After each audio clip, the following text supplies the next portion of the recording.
Welcome, writers, to Writers Welcome, a show where I talk all about writing and sometimes with other writers. I promise to do that one day. I do promise to have a conversation with another human being who sometimes writes. But today, we are talking Dabble Day 5. It is version 3.0 of Dabble, the popular writing software, which I love. And hopefully, if you're a writer, you know what I'm talking about and you love it too. It's coming out. Version 3.0, that is, on July 13th. I'm very excited for it. They've been doing a feature release every day for 8 days leading up to the launch, and today's day 5. So let's get right into this. I'm excited. What are we talking about today, you sexy red-headed beast? Which I think his name is Douglas, but I prefer the former. Versioning. Okay, reach back in time. Ooh, tell us all about how we're going to time travel today. All right, let's do this. Your favorite novel writing tool continues to get better as we roll out Dabble's biggest update. It is my ever. favorite. And today I want to share with you two massive user-requested features that are coming to Dabble 3.0. Ones that help you get outside work into your customized writing space, and ones that make sure that you never lose a line of brilliance or a chapter ever again.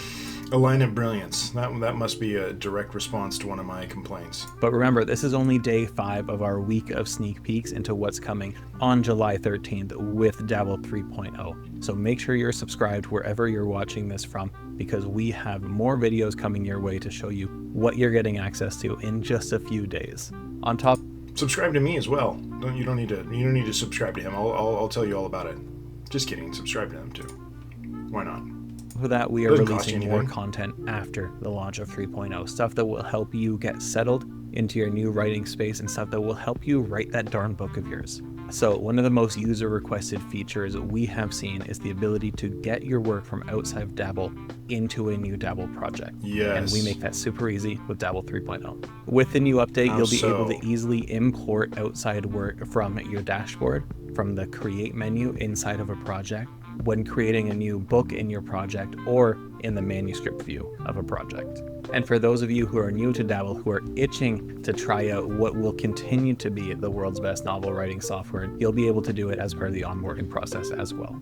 As for what can be accepted, this one's a little confusing so far. I think importing an entire book, importing pieces of your other book from Dabble. Now, can we do this from like Microsoft Word, for example, without having to just copy and paste, or is it just Dabble to Dabble? This is, so far I'm a little confused. Dabble can import Word documents, Markdown, HTML, and RTF. Now, speaking of user requested features, this next one is huge. It is massive. It still blows my mind that we can even do this. Dabble 3.0 now comes with official versioning support, and that might sound technical. That might not sound like a big idea that just blew Doug's mind, right? But hang on, because it gets pretty stinking cool. His name is Doug. You'll find your version history in the top right of your project alongside comments, view menu, your preferences, etc. Now, Dabble has always automatically backed up your work at regular intervals to the cloud so that you could rest assured that it was safe. Even if you are writing offline, Dabble automatically backs up what you're writing as soon as you come online and open Dabble again. Yes, it's true. They've always done that, but I don't think I'm smart enough to realize how to retrieve it, because there was one time I lost a little bit of my work, but it was 100% my fault. I was drinking and writing. I probably shouldn't have been doing my best Hemingway impersonation, and I think I saved over the top of something or whatever. I don't even know what I did really, but I woke up the next morning looking for what I had written and it was gone. And so I was like, probably shouldn't drink and write, just not quite as dangerous as drinking and driving, but maybe as stupid. We're continuing this, of course, because making sure that you don't lose words is one of our top priorities. Take it from someone who has lost 50,000 words because a certain unnamed Office product was not backing up the book he thought it was backing up. Oh, that's a bummer. Yeah. Wow. I'm pretty careful about my backups, that's for sure. I usually just, I have multiple places online that I will back them up. Oftentimes I back them up multiple places offline as well, various hard drives or flash drives or 2 different computers. So, it sucks to have to kind of do that manually, but I just think it's so worth it. And he's right. Everybody has a horror story. You create long enough, everybody has a horror story of something that they lost. at some point. For me, I was making a movie very early into my filmmaking career, and I lost the entire movie on the export. It gave me this weird, so I was working on an iMac, and it gave me the spinning wheel of death right in the middle, and it never stopped while it was exporting, and I had no choice but to shut it down because I let it sit for like 2 days, and it's still just frozen.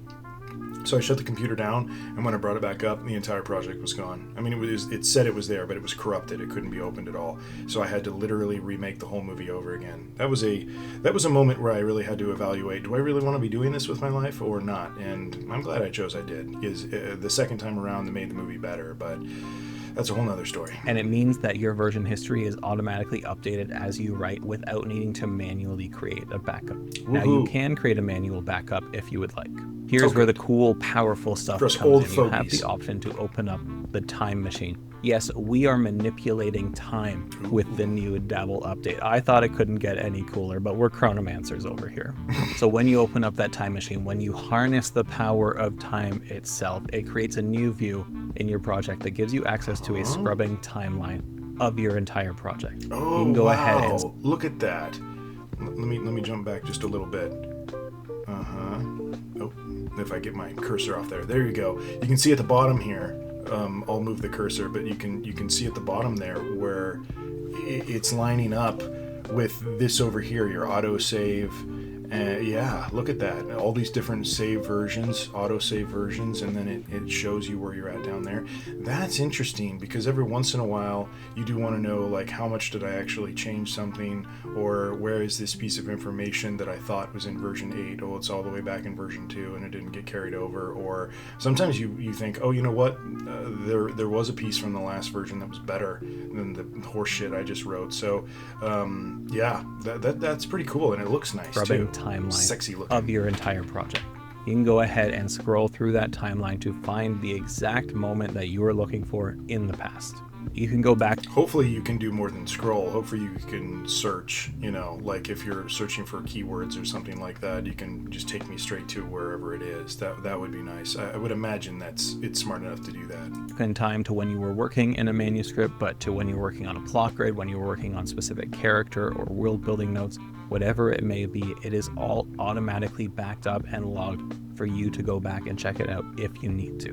Nice. And then once you've manipulated the timeline and gone back to a previous version of your story, you have a few options. You can copy and paste right from there, or you can choose to bring that version forward. Ooh. This will create a new... Bringing it forward, that's nice. Just one click of a button and you get to basically undo any garbage that you had previously thrown away. Section in the left nav pane titled Restored, and it will sit there waiting for you to manipulate and use and copy and paste out of or read through at your leisure. Cool. This means that it has no effect on your current project without you choosing to take pieces and implement it into your project. Very smart. I like it. I like this time machine thing that they've created.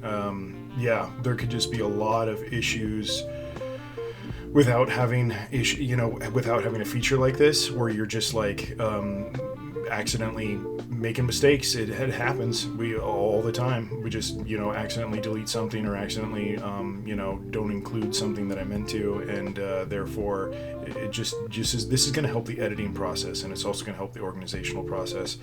So this is another nice feature. Now you can also restore a past version and completely replace your existing project with one that existed at some point in time before. Do not stress. If you choose this option, it will automatically create a version of your story that is getting replaced. So even if you accidentally do it or you realize you made a horrible mistake, that thing that you are replacing is there for you to go back to because of versioning. And if Beautiful. So they've even built in fail-safes within this fail-safe feature, essentially.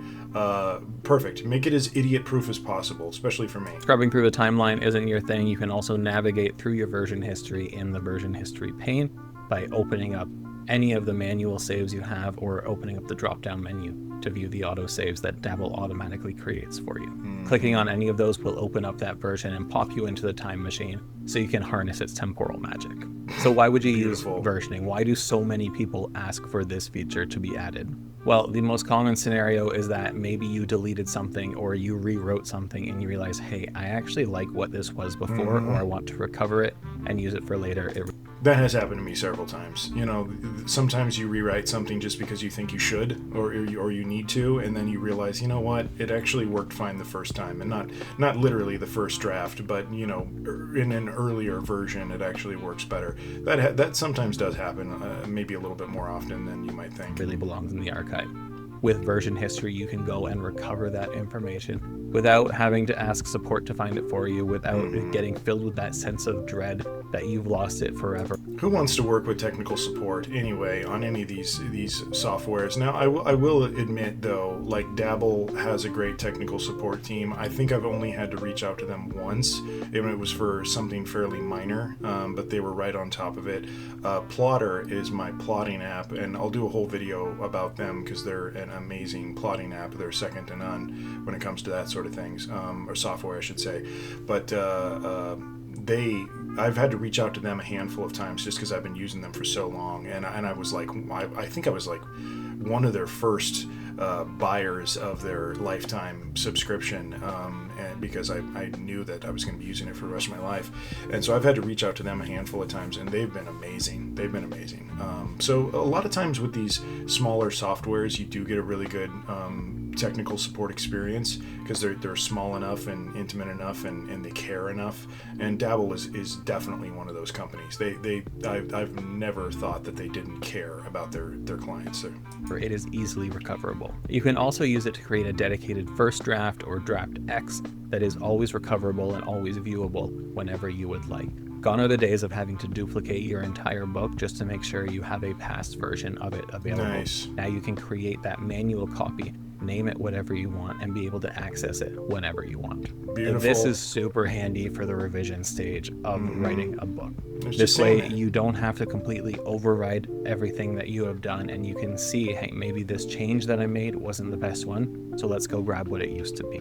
And it would be pretty cool to, when you're rewriting, multiple versions, and you have all these past versions already saved in this time machine, like to be able to go back and grab, just copy and paste bits and pieces all over the board, to be able to make this new version. That might save you time. That might be a better way of rewriting. I know that there are some people who say like, oh, rewrite completely from, just throw it away and rewrite completely and it'll be better. That's not me. I'm a plotter. I'm somebody who likes to plan in advance. I think that you definitely have to give yourself wiggle room for things to change. That's 100%. Because once you get in scene, you have to give your characters the freedom to do whatever it is that they would do. But when you're up to that point, it's your story. You decide how it goes, and that's definitely what I believe in. So it would be nice to be able to have this time machine to go back and find all of those dots that I had previously connected and maybe unconnected them, but now I'm realizing I want to reconnect them. So that just makes it so much easier now with the time machine. And this one's a little more existential, a little more qualitative than anything else. But my pal Hank has pointed out that with modern technology, we've lost some of the ability to see how far we've developed, how much we have improved in our writing. Okay, where's this going? It used to be you write the first draft, and then you grab a new piece of paper and you write the second draft based on the first draft, or you create a new document. Talking about that. Even in the digital age, a first draft save file just becomes the second draft, and then becomes the third draft, and then becomes the publish ready draft. There is no practical record of how much you have improved. There's no real visual indication of how you have grown as an author and how this story that you've been working on has grown over time as well. So to that end, versioning has both practical and very personal purposes. Now, what? You kind of lost me on that one, but okay. In an ideal world, you wouldn't have to use either of the features that I talked about today. You wouldn't have to import a book because you've already harnessed the power of the plot grid and character profiles in the notebook to start creating the foundation for your story, and then you dive right into writing it. Or you don't lose a single word because the internet doesn't play any tricks on you and everything that you write stays where it is, until you make it the best that it can be. We know from thousands of dabblers that this is not the case though. These huge features are the ones that won't be there until you absolutely need them, and then they'll be there to save the day. But between you and I, there is another type of versioning coming to Dabble 3.0 that is so revolutionary, so much of a game changer in the writing space that we couldn't fit it in this video. So make sure you're subscribed and make sure you come back tomorrow teasing and us. we'll chat about it. I'll see you then. Man, this guy with the teasing. Okay, Douglas. Well done. Well done. Another good feature that I'm excited for, and a whole new version of versioning. I guess they're calling it versioning. The time machine is probably better, but a whole new, a different way that he didn't even talk about with versioning. Let's see what else we've got here. We've got sharing is caring and polish for the next 2 days, and then it's launch day. Now, he mentioned briefly the plot grid. I think that was under blueprints. That was yesterday's video. I really do want to see more additions to that one. Like he said, that there's more to versioning that he couldn't even talk about. I'm very curious to see what more are they not even giving us, because there's got to be some stuff. There's got to be. So anyway, this has been very interesting. Hopefully you've enjoyed this as well. Hopefully you're as excited as I am for this, for these new features in Dabble. And full disclosure, I figured, you know what? I went ahead. I was already making these videos about Dabble. I believe in Dabble. I love it a lot. It's my favorite, in-scene writing app that there is, or writing software. So I went ahead and became an affiliate for them yesterday. It just got approved yesterday after my last video. So I'm going to start putting affiliate codes in the descriptions of these videos. Please, feel free to use my code if this is something that you're thinking about buying. It gives me a little bit of kickback, and hey, anything helps. I would really appreciate it. But I want to be transparent about the fact that I would never push anything or try and sell anything that I did not believe in. You're never going to see me pushing DraftKings or anything like that on here. I believe in Dabble. I made the first 4 videos without being an affiliate, and so I believe in them regardless. So yeah, but anyway, if you have any interest in that, look for the code below, and maybe join me again tomorrow for day 6. See you then.